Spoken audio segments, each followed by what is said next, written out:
por parte de los expositores. Primero, ¿existe alguna pregunta por parte del auditorio?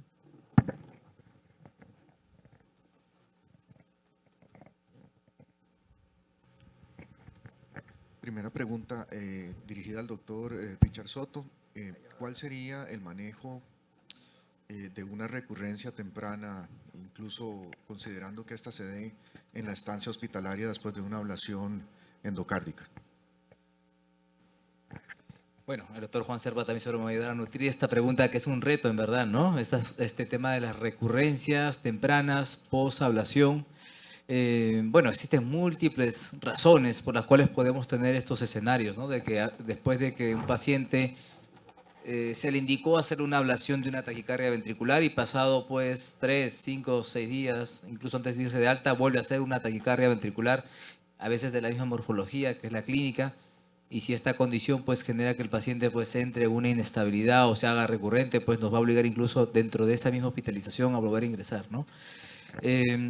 Eso justamente, ¿no? Si es que el paciente tiene una taquicardia ventricular recurrente que post procedimiento inmediato o a los pocos días que está impactando y que es muy refractario incluso a la terapia que se le puede dar en la hospitalización, considerar volver a ingresar. Yo lo plantearía en algunos escenarios donde la condición clínica del paciente pues lo amerita, ¿no? El paciente cuando está empezando a entrar a tormenta eléctrica, se hace una TB incesante, yo creería que en ese escenario se debe de plantear volver a ingresar y evidentemente replantear qué fue lo que hicimos en sala.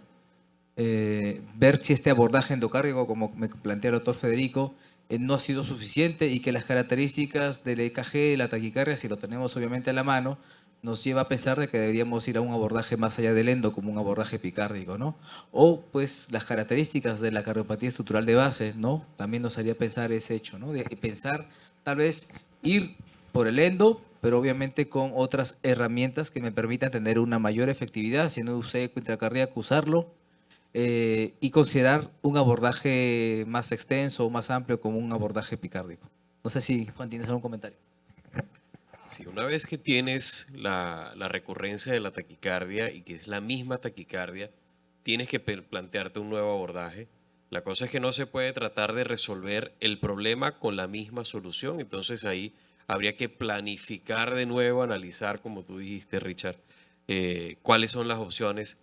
Y en ese caso, el análisis de substratos, si tienes algún compromiso con una cicatriz más epicárdica o algún sustrato mesoepicárdico, el abordaje ahora, que pues, principalmente fue endocárdico, ahora tienes que planear la posibilidad de un nuevo abordaje con endo y epicardio, e inclusive considerarlo el tipo de energía que vas a utilizar, como mostró Freddy, las opciones para tratar intramuro, como son las lesiones a través de 2 catéteres utilizando ablación bipolar, o tratando de conseguir completar la ablación con circuitos epicárdicos. Entonces se requiere, cuando tienes una recurrencia, planea de nuevo y analiza cuál será tu próximo abordaje, pero es necesario ir de nuevo.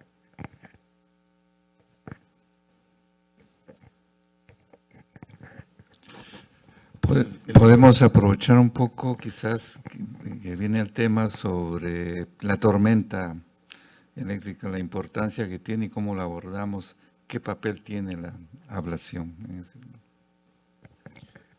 Bueno, la tormenta es una de las entidades de más alta complejidad en su manejo y siempre el tema es que estamos contra el tiempo, ¿verdad?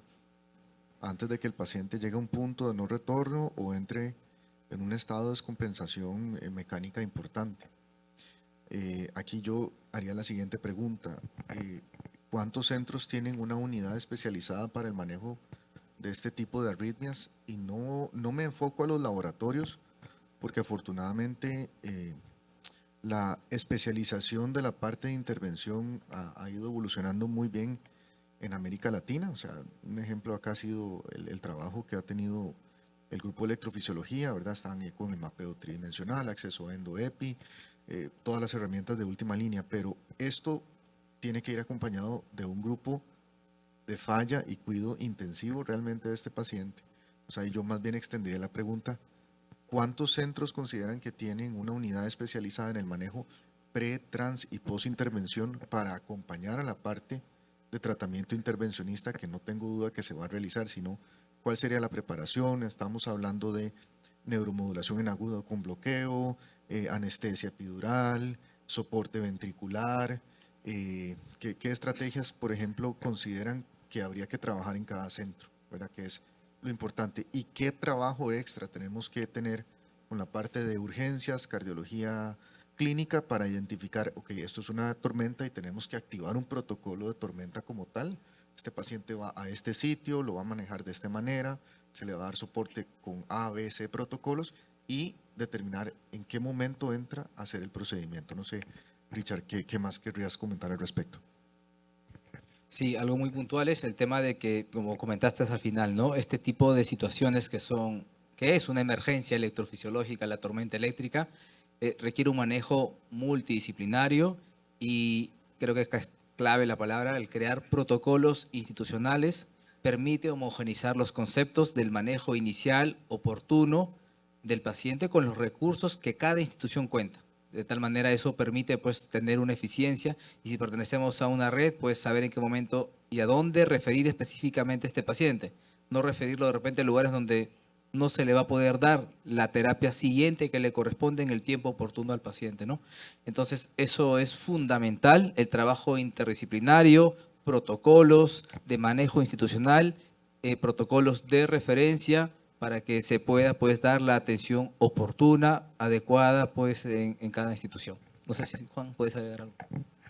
Yo creo que el escenario de tormenta eléctrica es el peor, porque en esa hora tú llamas a todo el mundo para que te ayude, llamas a cirugía, llamas a anestesia, llamas a la gente de falla cardíaca para tratar de ver cuál va a ser el abordaje. Si realmente vimos como Freddy mostró, cuando tienes un procedimiento, induces varias taquicardias en el procedimiento, todavía con asistencia ventricular vas perdiendo esa parte de oxigenación cerebral y vas aumentando las complicaciones y el riesgo de mortalidad de tu paciente. Entonces la tormenta eléctrica ya es ese escenario que tienes una taquicardia tras de otra taquicardia y que si no consigues suspenderlo de alguna forma, no tienes cómo salvar al paciente. Y de ese punto tienes que tratar desde la parte de cirugía cardíaca para darte el apoyo con asistencia ventricular, estar preparado para el mejor momento de cuándo vas a hacer el abordaje e inclusive considerar con anestesia cuándo haces el bloqueo simpático para que de esta forma consigas por lo menos ganar un poco de tiempo hasta llegar al tratamiento definitivo. Gracias. Hay una pregunta, por favor. Gracias. Yo tengo una pregunta respecto, bueno, en mi práctica yo debo estar pendiente después de ablación con pacientes con desfibrilador de la recurrencia de estas arritmias, ¿cierto? De la taquicardia ventricular. Entonces, ¿cuándo ustedes quieren ser notificados? ¿Con qué, no sé, cantidad de taquicardias taquicardias ventriculares no sostenidas, duración, frecuencia? ¿En qué momento ustedes quieren ser notificados? Y mi segunda pregunta es respecto a la aplicación del imán en tormenta eléctrica con pacientes con desfibrilador. ¿Cuál es el criterio y en qué momento ustedes la usan? Bueno, ya que tengo el micrófono. Pienso que pues en el seguimiento de pacientes post ablación de una taquicardia ventricular, como habíamos comentado, ¿no? El objetivo es fundamental es bajar la carga, el número de episodios que el paciente pueda tener de aquí en adelante, en consecuencia, reducir el número de descargas o terapias con ATP. Eso es, creo que el objetivo franco, real que tenemos. Reducir mortalidad, eso todavía no lo hemos alcanzado, pero ese es el objetivo franco. Entonces, ¿qué es lo que necesitamos en un monitoreo remoto? Pues eso es lo primero, ¿no? Episodios de taquicardias ventriculares monomórficas sostenidas creo que son importantes. La presencia de TVs no sostenidas o extrasístoles ventriculares son datos que sí ayudan a orientarnos, pero tal vez ayudaría pues a optimizar el manejo médico más que pensar en otro tipo de estrategias mayores o invasivas. Me parece la pregunta muy oportuna por la siguiente razón, ¿verdad? Porque a veces en el furor de la ablación omitimos ciertos pasos en la reprogramación post-intervención y uno de ellos, digamos, tal vez el imán en un caso de una emergencia, pero pienso que lo ideal sería una reprogramación basada en lo que ha quedado como sustrato después de la intervención, ¿verdad? Entonces las estrategias de disminución de choques son fundamentales porque si no chocamos no hay aturdimiento, si no hay aturdimiento pues eso nos vamos alejando de la zona directa de mortalidad alta que ya esta entidad per se tiene. Pero por ejemplo las estrategias de reprogramación, modificar las ventanas, bajar un poco el umbral por si la taquicardia va a ser más lenta, aumentar de manera posible lo que podamos ATPs para evitar choques y tener la zona de fibrilación bien condicionada, ¿verdad? Me parece fundamental más que el imán. Recordar, ok, vamos, este paciente va a estar con extrasístoles frecuentes, dejémoslo sobreestimulado al punto donde veamos que el rendimiento cardíaco no se ve comprometido, ojalá desde el atrio, no del ventrículo, revisemos el QT, o sea, todos los elementos que desde el dispositivo podemos manejar y que van a ser en pro de disminuir la probabilidad de una recurrencia. La neuromodulación nosotros siempre la utilizamos de manera transitoria, casi que en todas las tormentas, ya sea con anestesia epidural o bloqueo directo del ganglio estrellado, y posteriormente, cuando el paciente esté más estable, pues llevarlo a sala y hacerle una denervación T1, T4 bilateral, que es ya parte del protocolo. Y la parte de manejo, insisto, la unidad donde vaya a quedar ese paciente en el cuidado es tanto igual de importante que el procedimiento en sí, porque es que este paciente va a salir con lactato alto, desoxigenado o con falla de bomba. O sea, hay que manejar toda esa parte de manera concomitante, muy apegado al paciente.